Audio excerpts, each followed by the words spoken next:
Swayam Prabha. Digital India. Educated India.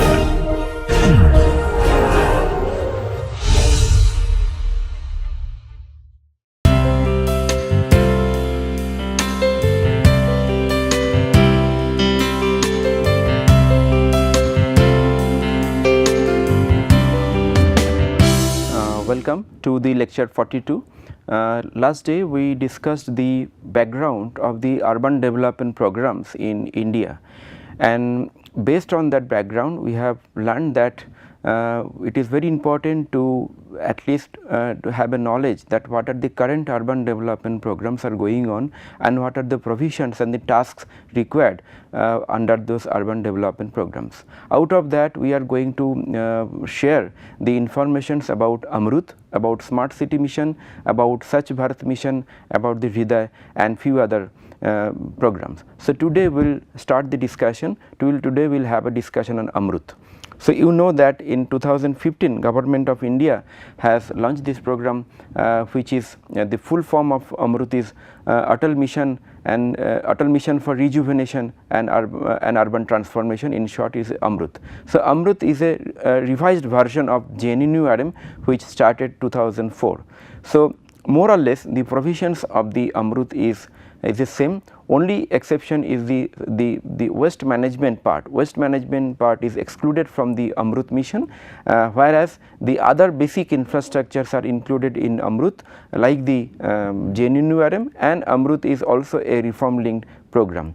And second is that under JNNURM, city development plan was the essential and the mandatory task which was required to be done by the urban local bodies, and here only the state level action plan and the service level infrastructure plan which is required to be done by the urban local bodies and state government, and that is the basic difference of the Amrut and the JNNURM program. Now, in Amrut the state level infrastructure, the service level infrastructure plan, in short it is a SLIP, it is to be done at the urban local bodies level, and all the SLIPs from all urban local bodies has to be integrated and combined and together and to be developed and a state level plan which they are calling a state level state annual action plan, that has to be done at the state level and that has to be submitted to the central government level. So, let us see the provisions of the SAP and the SLIP. So, I will just mention the salient keywords so that you can recall the points.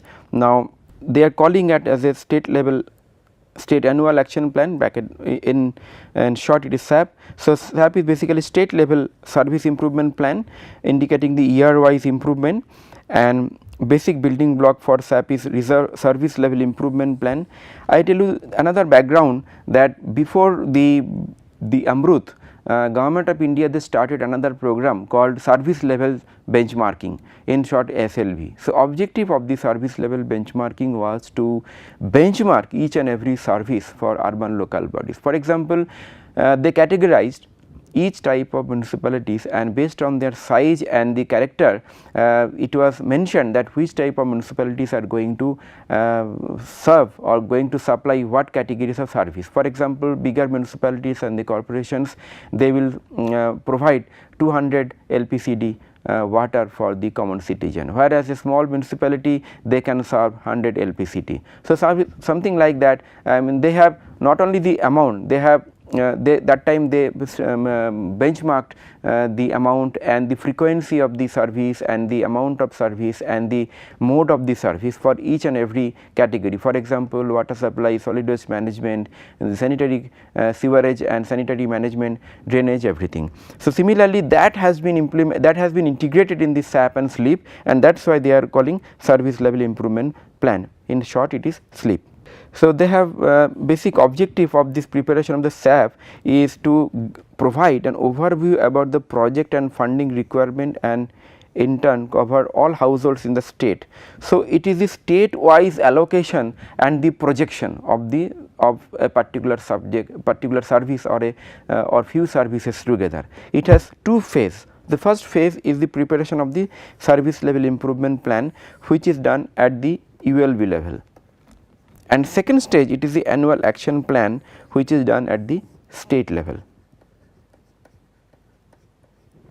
So, at the ULB level it is the assess the service level is the first stage, identify the project components, estimation of the project cost and prioritization of the project component. So, if you see the keywords like assessment, identification, estimation, prioritization, these are the tasks by the urban local bodies. Next, at the state level, it is the task of the state government to make a aggregated document, that is the combination of all the slips received from the urban local bodies and the considerations related to principles of prioritization, importance of the operation and management, financing of project and execution are to be taken. Why this is important? Because in JNNURM and the earlier programs we have seen that you can plan for 100 projects, but unless the project does not consider the operation and management aspect, does not consider the implementation aspect, the ultimate outcome in terms of the project execution is minimal in spite of spending much public money. So, that has to be considered at the very beginning in the in this planning framework. Now, in the phase 1, as I have told you that it will be done at the urban local bodies level. So, objective is to cover all households with water supply and sewerage including septage management, and it is done by urban local bodies as I have told. So, assessment will be done based on the data existing secondary and the primary data, and zone as the basic unit has to be taken, and here they are calling at census data 2011, or you can have some baseline survey at the urban local bodies level if there is any existing survey already done by MOUD, otherwise you can conduct your own survey. So, zone wise gap will be calculated, and based on that you have to project the requirement of your urban local bodies. Then what is the plan of action to bridge the gap? Okay. So, that is required to be done. So, separate exercise for water supply and sewerage will be carried out. Now, you may see that if the municipalities are smaller, they cannot afford a large water treatment plant or sewerage treatment plant, they can take the strategy to combine a cluster with other local bodies and make a combined plan. So, those kind of strategies could be there, and so one is at the urban local bodies as zone wise strategies, one at the urban local bodies as city wise strategies, how they can bridge the gap. Then before coming to the final strategy, have you examined the alternatives, like what could be other alternatives in terms of technology, in terms of the land and the location, in terms of the finance, that what could be other alternatives, especially one size fit all approach will not work. So, every urban local bodies, every municipality, they should come with their own unique plan of action, unique strategy, that is the message. Then estimation of the cost, the estimate the total requirement of the fund for achieving universal coverage of water supply, and that has to be calculated. Then the cost including operation management will be based on the estimates, and that has to be presented, and the technical financial norms as prescribed by JNNURM will apply to Amrut mission as well, and contingencies or cost escalation will not be permissible. So, this is very important. So, this prohibits that, or this mandates that there should be no delay in terms of the project execution, because if you delay the project, if the project is delayed, there will be no cost escalation or no contingency included in the project funding. So, incomplete project will not be entertained. Then prioritization is very important factor. Now, how to prioritize the projects when in a municipality there are many projects. So, let us see how, let me see the principles of the prioritization. So, there are provisions of out of box thinking and the conditionality out of box thinking in terms of the benchmark, in terms of the reforms, in terms of the promoting new technologies or low cost estimating. So, these are the, and conditionality based on the land and the other prerequisite that has to be considered maintained in the projectization. The resilience has to be considered during the slip preparation. Financing has to be done in considering the capital cost, when an operation maintenance cost, and the finance has to be identified. For example, for few projects there could be finance available from the state government, international agencies, or the state state government, central government, or from their own source. So, that has to be identified. Unless you identify the various finance options, the projects may not be considered. So, those are important element. So, there could be innovative funding sources like say tax increment financing TIF, even though few municipalities they are yet to come out with those kind of proposals. Then reforms. So, as we discussed during JNNURM that there are reforms, two types of reforms are there, mandatory and optional reform, and these two reforms will be there at ULB level and state level. So, those reforms which was being followed at the urban local bodies level will be followed as usual, and with a greater emphasis, because reform is very important for the urban development and urban governance. So, which will be consolidated at this stage, which they have already started by the state or the urban local bodies, and if the funds are required to implement the reform, they can also be accessed from either from the Amrut budget or from the state funding or from the capacity building of the urban development program. In some earlier lectures we discussed about the capacity building of the urban local bodies.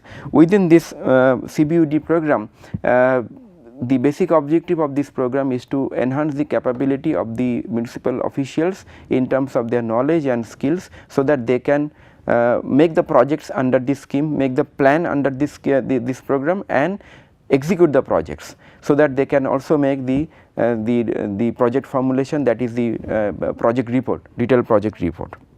Okay. So, let us see the contents of the state annual action plan. Now, once the plan is formulated at the local bodies level, considering the existing situation of the service, the prioritization, reform, everything, then that has to be integrated and combined at the state level, which is called as state annual action plan. Now, you just see the contents. One is the checklist with consolidated state level annual action plan. Then what were the considerations and the major step by the local bodies and the state, then breakup of total allocation in Amrut, sector wise proposed total project, breakup of total funding, fund sharing, city wise project proposed, master plan of all projects, sector wise breakup of the consolidated investment, ULB wise source of fund, state level fund for achieving service level benchmark, etc. And also it is included that administrative and other expenses are included. So, let us now discuss the principles of prioritization in the SAP, how you are supposed to prioritize your project based on the criteria. So, one is the prioritization of the urban local bodies funding will be done after consultation with local MPs, mayors and commissioners of concerned local bodies. That means there is a scope for consultations with all levels of elected representation and the functionaries. Second is that prioritization will be decided based on the inter ULB allocation, based on the gap analysis and financial strength of the urban local bodies. So, if urban local bodies having better financial strength, definitely the priority should be given to those urban local bodies who have lesser financial strength. Then financial weakest local bodies can be financed to a greater extent, that is what I told. So, urban local bodies with a high proportion of urban poor could receive a higher share. So, that is another very important aspect. Then potential smart cities will be given first preferences. The cities which is identified as the smart cities, in the next lecture I will discuss about the smart cities, they will also get a share of the Amrut, because in the smart cities there are two parts. They may be first the one element within the core city they are developing as a area based development. So, other areas definitely the Amrut can help them to develop their infrastructure. So, that is the priority which is mentioned. So, state will send the SAP up to the 3 times to the central assistant. So, in this process they can send several times for their approval, So, different ULBs within a state may become entitled to different funding patterns, but the share of the central will be fixed and given as per the guidelines. So, these are the principles of the prioritization. Then importance of operation and maintenance we have already discussed, but just take few keywords like say user charges, which is a reform under the JNURM and Amrut, and project cost, O&M cost will be considered, and cost recovery mechanism, and this should be at least for 5 years. These are the salient points or salient criteria which should be considered during the projectization of the SLEEP and the SAP. So, financing of the projects, the funding will be given in 3 installments, maximum share will be given by the central government, state contribution will not be less than 20%, and state and ULBs have to plan for the remaining resource regeneration from own source. The financial share of cities will vary across states.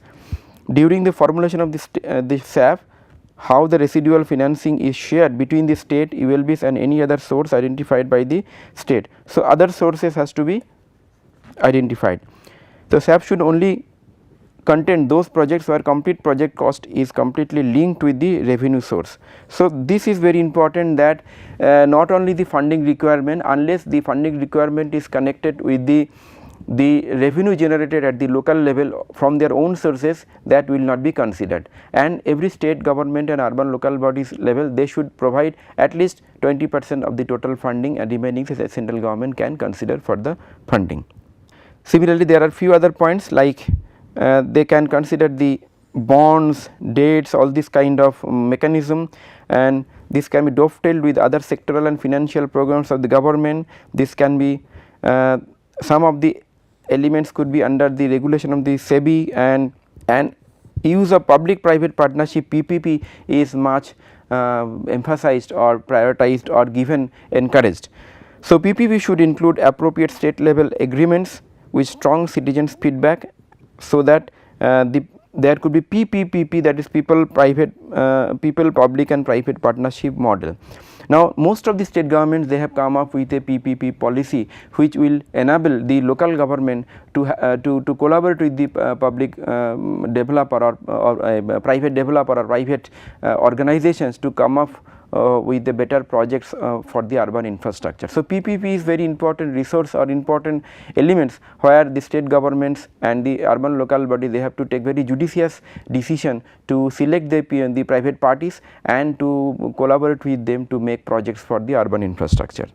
So, there are laid out procedures for approval of this SAP. So, just have a look, I am not reading all these stages, you can have a reading on your own time and you can understand. If you have any query you can ask me in the forum.